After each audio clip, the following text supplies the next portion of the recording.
शान्ताकारं भुजङ्गशयनं पद्मनाभं सुरेशं विश्वाधारं गगनसदृशं मेघवर्णशुभाङ्गं लक्ष्मीकान्तं कमलनयनं योगविद्यार्णगम्यं वन्दे विष्णुभव्यहरं सर्वलोकैकनाथं। नारायणं नमस्कृत्य नरं चैव नरोत्तमं देवीं सरस्वतीं व्यासं ततो जयमुदीरयेत्। बोलो शिव महापुराण की जय। नमस्कार दोस्तों, स्वागत है आप सभी का हमारे YouTube चैनल आर के भक्ति में। प्रिय भक्तजनों, आज आपसे महापुराण में सुने शिव नाम जप तथा भस्म धारण की महिमा, त्रिपुंड के देवता और स्थान आदि का प्रतिपादन, इस कथा का वर्णन सुने। आइए भक्तों, कथा प्रारंभ करते हैं। ऋषि बोले, महाभाग व्यास शिष्य सूत जी, आपको नमस्कार है। अब आप उस परम उत्तम भस्म महात्म का ही वर्णन कीजिए। भस्म महात्म, रुद्राक्ष महात्म तथा उत्तम नाम महात्म, इन तीनों का परम प्रसन्नता पूर्वक प्रतिपादन कीजिए और हमारे हृदय को आनंद दीजिए। सूत जी ने कहा, महर्षियों, आपने बहुत उत्तम बात पूछी है। यह समस्त लोगों के लिए हितकारक विषय है। जो लोग भगवान शिव की उपासना करते हैं वे धन्य हैं, कृतार्थ हैं। उनका देह धारण सफल है तथा उनके समस्त कुल का उद्धार हो गया। जिनके मुख में भगवान शिव का नाम है, जो अपने मुख से सदा शिव और शिव इत्यादि नामों का उच्चारण करते रहते हैं, पाप उनका उसी तरह स्पर्श नहीं करते। जैसे खदिर वृक्ष के अंगार को छूने का साहस कोई भी प्राणी नहीं कर सकते। हे श्री शिव, आपको नमस्कार है। ऐसी बात जब मुंह से निकलती है तब वह मुख समस्त पापों का विनाश करने वाला पावन तीर्थ बन जाता है। जो मनुष्य प्रसन्नता पूर्वक उस मुख का दर्शन करता है, उसे निश्चय ही तीर्थ सेवन जनित फल प्राप्त होता है। ब्राह्मणों, शिव का नाम, विभूति, भस्म तथा रुद्राक्ष, ये तीनों त्रिवेणी के समान परम पुण्य में माने गए हैं। जहाँ ये तीनों शुभतर वस्तुएं सर्वदा रहती हैं, उनके दर्शन मात्र से मनुष्य त्रिवेणी स्नान का फल पा लेता है।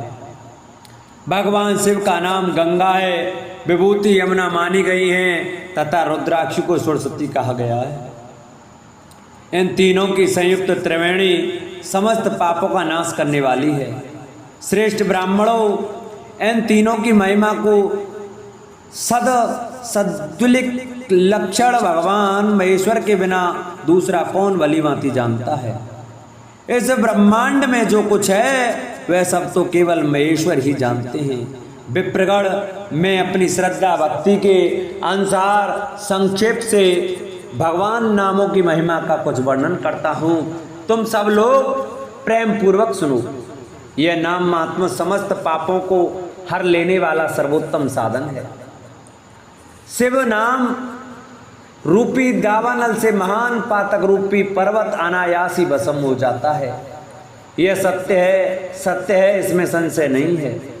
सौनक, पाप मूलक जो नाना प्रकार के दुख हैं, वे एकमात्र शिव नाम भगवान नाम से ही नष्ट होने वाले हैं। दूसरे साधनों से संपूर्ण यत्न करने पर भी पूर्णतया नष्ट नहीं होते। जो मनुष्य इस भूतल पर सदा भगवान शिव के नामों के जप से ही लगा हुआ है, वह वेदों का ज्ञाता है, वह पुण्यात्मा है, वह धन्यवाद का पात्र है तथा वह विद्वान माना गया है। मुनि, जिनका शिव नाम जप में विश्वास है, उनके द्वारा आचरित नाना प्रकार के धर्म तत्काल फल देने के लिए उत्सुक हो जाते हैं। महर्षि, भगवान शिव के नाम से जितने पाप नष्ट होते हैं, उतने पाप मनुष्य इस भूतल पर कर नहीं सकते। जो शिव नाम रूपी नौका पर आरूढ़ हो संसार रूपी समुद्र को पार करते हैं, उनके जन्म मरण रूप संसार के मूलभूत वे सारे पाप निश्चय ही नष्ट हो जाते हैं। मामुने, संसार के मूलभूत पातक रूपी पादपों का शिव नाम रूपी कुठार से निश्चय ही नाश हो जाता है। जो पाप रूपी दावानल से पीड़ित हैं उन्हें शिव नाम रूपी अमृत का पान करना चाहिए। पापों के दावानल से दग्ध होने वाले लोगों को उस शिव नामा मृत के बिना शांति ही नहीं मिल सकती। जो शिव नाम रूपी सुधा की वृष्टि जनित धारा में गोते लगा रहे हैं, वे संसार रूपी दावानल के बीच में खड़े होने पर भी कदापि शोक के भागी नहीं होते। जिन महात्माओं के मन में शिव नाम के प्रति बड़ी भारी भक्ति है, ऐसे लोगों की सहसा और सर्वथा मुक्ति होती है। मुनीश्वर जिसने अनेक जन्मों तक तपस्या की है, उसी की शिव नाम के प्रति भक्ति होती है। जो समस्त पापों का नाश करने वाली हैं, जिनके मन में भगवान शिव के नाम के प्रति कभी खंडित न होने वाली असाधारण भक्ति प्रकट हुई है, उसी के लिए मोक्ष सुलभ है। यह मेरा मत है। जो अनेक पाप करके भी भगवान शिव के नाम जप में आदर पूर्वक लग गया है, वह समस्त पापों से मुक्त हो ही जाता है, इसमें संशय नहीं है। जैसे वन में दावानल से दग्ध हुए वृक्ष भस्म हो जाते हैं, उसी प्रकार शिव नाम रूपी दावानल से दग्ध होकर उस समय तक के सारे पाप भस्म हो जाते हैं। सौनक जिसके अंग नित्य भस्म लगाने से पवित्र हो गए हैं तथा जो शिव नाम जप का आदर करने लगा है, वह घोर संसार सागर को भी पार कर ही लेता है। संपूर्ण वेदों का अवलोकन करके पूर्ववर्ती महर्षियों ने यही निश्चित किया है कि भगवान शिव के नाम का जप संसार सागर को पार करने के लिए सर्वोत्तम उपाय है। मुनीश्वरों, अधिक कहने से क्या लाभ? मैं शिव नाम के सर्व पापहारी महात्म का एक ही श्लोक में वर्णन करता हूँ। भगवान शंकर के एक नाम में ही पाप हरण की जितनी शक्ति है, उतना पाप तक मनुष्य कभी कर ही नहीं सकता। मुने पूर्व काल में मापापी राजा इंद्रदुम्न ने शिव नाम के प्रभाव से ही उत्तम सदगति प्राप्त की थी। इसी तरह कोई ब्राह्मण युवती भी जो बहुत पाप कर चुकी थी, शिव नाम के प्रभाव से ही उत्तम गति को प्राप्त हुई। द्विजवरो, इस प्रकार मैंने तुमसे भगवान नाम के उत्तम महात्म का वर्णन किया। अब तुम भस्म का महात्म सुनो, जो समस्त पावन वस्तुओं को भी पावन करने वाला है। महर्षियों, भस्म संपूर्ण मंगलों को देने वाला तथा उत्तम है। उसके दो भेद बताए गए हैं, उन भेदों का मैं वर्णन करता हूँ, सावधान होकर सुनो। एक को महाभस्म जानना चाहिए और दूसरे को स्वल्प भस्म। महाभस्म के भी अनेक भेद हैं, वह 3 प्रकार का कहा गया है: स्रोत, स्मार्त और लौकिक। स्वल्प भस्म के भी बहुत से वेदों का वर्णन किया गया है। स्रोत तथा स्मार्त भस्म को केवल द्विजों के ही उपयोग में आने के योग्य कहा गया है। तीसरा जो लौकिक भस्म है, वह अन्य सब लोगों के भी उपयोग में आ सकता है। श्रेष्ठ महर्षियों ने यह बताया है कि द्विजों को वैदिक मंत्रों के उच्चारण पूर्वक भस्म धारण करना चाहिए।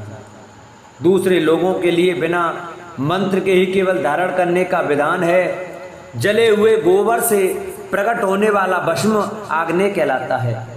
महामुने, वह भी त्रिपुंड का द्रव्य है, ऐसा कहा गया है। अग्निहोत्र से उत्पन्न हुए भस्म का भी मनीषी पुरुषों को संग्रह करना चाहिए।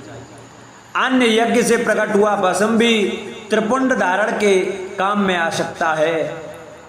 जावालोपनिषद में आए हुए अग्नि इत्यादि 7 मंत्रों द्वारा जल में श्रित भस्म से धूलन विभिन्न अंगों में मर्दन या लेपन करना चाहिए। महर्षि जावाली ने सभी वर्णों और आश्रमों के लिए मंत्र से या बिना मंत्र के भी आदर पूर्वक भस्म से त्रिपुंड लगाने की आवश्यकता बताई है। समस्त अंगों में सजल भस्म को मलना अथवा विभिन्न अंगों में तिरछा त्रिपुंड लगाना, इन कार्यों को मोक्षार्थी पुरुष प्रमाद से भी न छोड़े, ऐसा श्रुति का आदेश है। भगवान शिव और विष्णु ने भी तिर्यक त्रिपुंड धारण किया है। अन्य देवियों सहित भगवती उमा और लक्ष्मी देवी ने भी वाणी द्वारा इसकी प्रशंसा की है। ब्राह्मणों, क्षत्रियों, वैश्यों, शूद्रों, वर्ण संकरों तथा जाति भ्रष्ट पुरुषों ने भी उद्दूलन एवं त्रिपुंड के रूप में भस्म धारण किया है।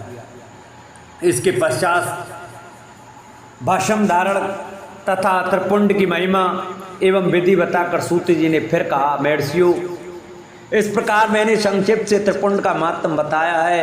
यह समस्त प्राणियों के लिए गोपनीय रहस्य है, अतः तुम्हें भी इसे गुप्त ही रखना चाहिए। मुनिवरों, ललाट आदि सभी निर्दिष्ट स्थानों में जो भस्म से 3 तिरछी रेखाएं बनाई जाती हैं, उन्हीं को विद्वानों ने त्रिपुंड कहा है। भौं के मध्य भाग से लेकर जहाँ तक भौं का अंत है, उतना बड़ा त्रिपुंड ललाट में धारण करना चाहिए। मध्यमा और अनामिका उंगली से 2 रेखाएं करके बीच में अंगुष्ठ द्वारा प्रतिलोभ भाव से की गई रेखा त्रिपुंड कहलाती है। अथवा बीच की 3 अंगुलियों से भस्म लेकर यत्न पूर्वक भक्ति भाव से ललाट में त्रिपुंड धारण करें। त्रिपुंड अत्यंत उत्तम तथा भोग और मोक्ष देने वाला है। त्रिपुंड की 3 रेखाओं में से प्रत्येक के 9 देवता हैं, जो सभी अंगों में स्थित हैं। मैं उनका परिचय देता हूँ, सावधान होकर सुनो।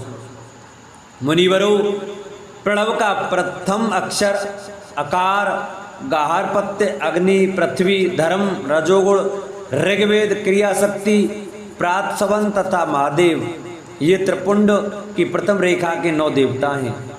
यह बात शिव दीक्षा परायण पुरुषों को अच्छी तरह समझ लेनी चाहिए। प्रणव का दूसरा अक्षर ओंकार, दक्षिणाग्नि, आकाश, सत्वगुण, यजुर्वेद, मध्य दिन सवन, इच्छा शक्ति, अंतरात्मा तथा महेश्वर, ये दूसरी रेखा के 9 देवता हैं। प्रणव का तीसरा अक्षर मकार, आवनीय, अग्नि, परमात्मा, तमोगुण, धूलोक, ज्ञान शक्ति, सामवेद, तृतीय सवन तथा शिव, ये तीसरी रेखा के 9 देवता हैं। इस प्रकार स्थान देवताओं को उत्तम भक्ति भाव से नित्य नमस्कार करके स्थान आदि से शुद्ध हुआ पुरुष यदि त्रिपुंड धारण करे तो भोग और मोक्ष को भी प्राप्त कर लेता है। मुनीश्वर, ये संपूर्ण अंगों में स्थान देवता बताए गए हैं। अब उनके संबंधी स्थान बताता हूँ, भक्ति पूर्वक सुनो। 32, 16, 8 अथवा 5 स्थानों में त्रिपुंड का न्यास करें। मस्तक, ललाट, दोनों कान, दोनों नेत्र, दोनों नासिका, मुख, कंठ, दोनों हाथों, दोनों कोहनी, दोनों कलाई, हृदय, दोनों पार्श्वभाग, नाभि, दोनों अंडकोश, दोनों उरु, दोनों गुल्फ, दोनों घुटने, दोनों पिंडली और दोनों पैर, ये 32 उत्तम स्थान हैं।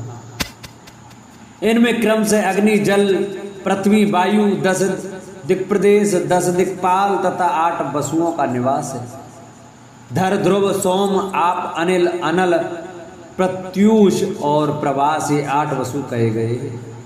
इन सब का नाम मात्र लेकर इनके स्थानों में विद्वान पुरुष त्रिपुंड धारण करें अथवा एकाग्रचित हो 16 स्थान में ही त्रिपुंड धारण करें। मस्तक, ललाट, कंठ, दोनों कंधों, दोनों भुजाओं, दोनों कोहनियों तथा दोनों कलाइयों में, हृदय में, नाभि में, दोनों पसलियों में तथा पृष्ठभाग में त्रिपुंड लगाकर वहाँ दोनों अश्विनी कुमारों का, शिव, शक्ति, रुद्र, ईश तथा नारद का और वामा आदि 9 शक्तियों का पूजन करेंगे।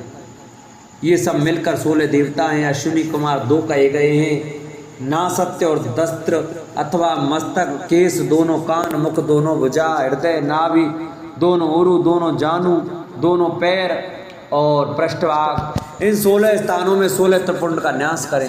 मस्तक में शिव, केश में चंद्रमा, दोनों कानों में रुद्र और ब्रह्मा, मुख में विघ्नराज गणेश, दोनों भुजाओं में विष्णु और लक्ष्मी, हृदय में शंभु, नाभि में प्रजापति, दोनों उरुओं में नाग और नाग कन्याएं, दोनों घुटनों में ऋषि कन्याएं, दोनों पैरों में समुद्र तथा विशाल पृष्ठभाग में संपूर्ण तीर्थ देवता रूप से विराजमान हैं। इस प्रकार 16 स्थानों का परिचय दिया गया है।